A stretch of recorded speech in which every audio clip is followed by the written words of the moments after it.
Bonjour Jacqueline. Bonjour Carlo. Donc nous sommes dans le village de Kerdreux qui fait partie donc, des 5 villages classés du Cap de la Chèvre. Donc c'est un paysage magnifique qui inspire beaucoup les artistes de par les couleurs, de par l'atmosphère exceptionnelle.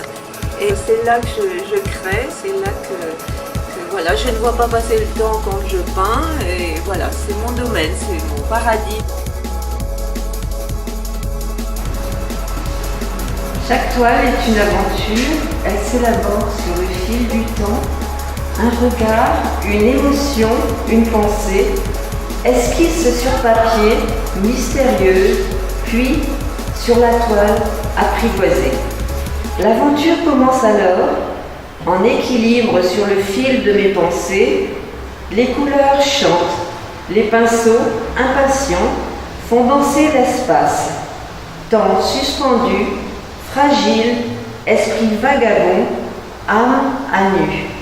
Je guette l'instant, sublime moment, où je sens la toile, la création est là, elle existe, elle est moi, fébrile, elle vit.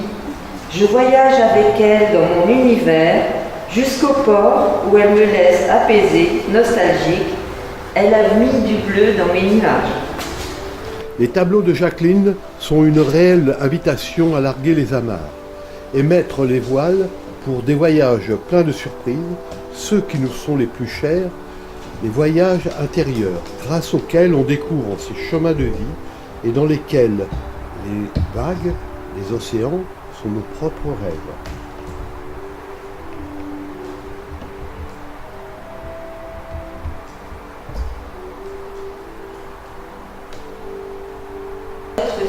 Ah mais donc tu as un rapport à la mer qui est physique presque. Oui, tout à fait. Et puis un rapport à la mer, un rapport aux émotions qu'elle peut donner, aux couleurs changeantes qu'elle offre.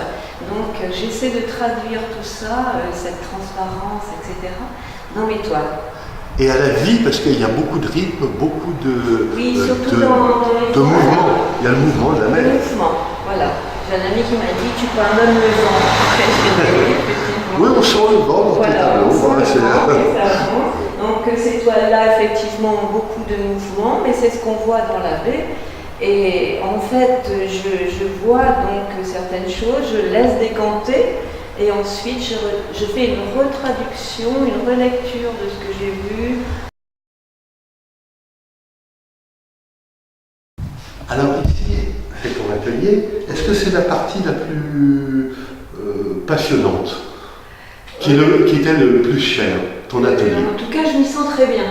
Parce que je m'évade complètement et des fois j'entends même pas les gens rentrer parce que voilà, je suis absorbée par mon travail. Tu es dans ton univers. Je suis dans mon univers et j'ai besoin justement de ce calme et d'un endroit un petit peu à part pour créer.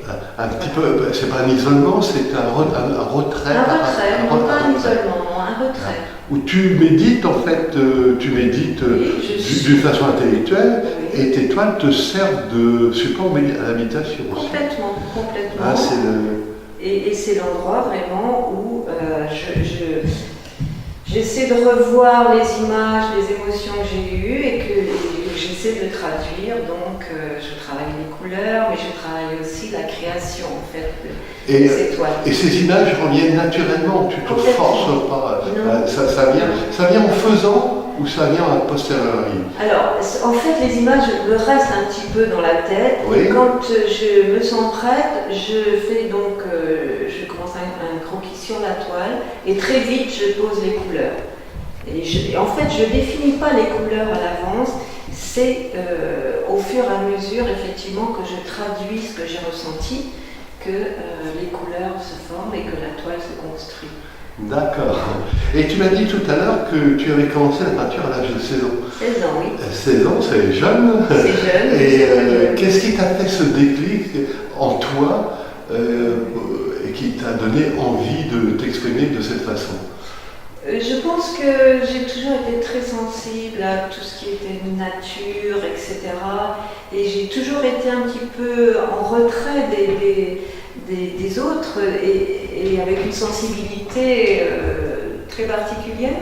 Donc très vite j'ai observé certaines choses dans la nature qui me plaisaient, qui me créaient une émotion. Donc voilà, et j'ai tout de suite eu envie de traduire cela. Et puis j'avais des lectures sur les peintres, etc. Donc voilà, comment je copiais même des grands maîtres. Ah bon, des grands maîtres. Des grands maîtres, mais bon, de manière, comment dire, un peu gauche. En peinture? Oui, en peinture. Ah oui, en peinture. Voilà, Et tu as fait les Beaux-Arts?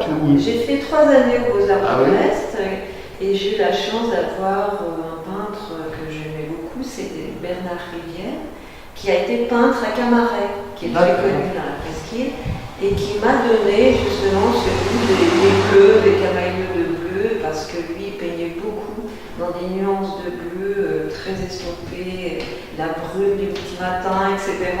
Donc j'aimais beaucoup ces peintures, et j'ai beaucoup gardé lui, parce qu'en plus il m'a comment stimulé, donc pour... D'accord. Tu avais ça en toi, mais lui a confirmé ce que tu voulais faire au fond de toi-même. Voilà, et c'est devenu ton... Est-ce que c'est ton langage principal? Ah oui, c'est certain. Après, il y a une barre d'écriture que je ne montre pas, enfin que je ne fais pas lire, mais je pense que ça s'accompagne un peu, ça accompagne les toiles. Donc j'ai un projet de faire un petit livre avec mes toiles d'un côté et mes écritures de l'autre. Voilà. Donc deux types d'écriture qui ne sont pas tout à fait identiques, mais une volonté d'expression. Voilà. Et une volonté de passage aux autres. Toujours, d'échange toujours, mais surtout de traduire. J'ai besoin de traduire ce que j'ai en moi et de partager, effectivement, parce que quand on ne partage pas, on se sclérose un petit peu quand même. Donc c'est vrai, de partager, c'est très important, parce qu'on a la vie d'autres, le ressenti d'autres. Et c'est essentiel pour la vie. C'est essentiel.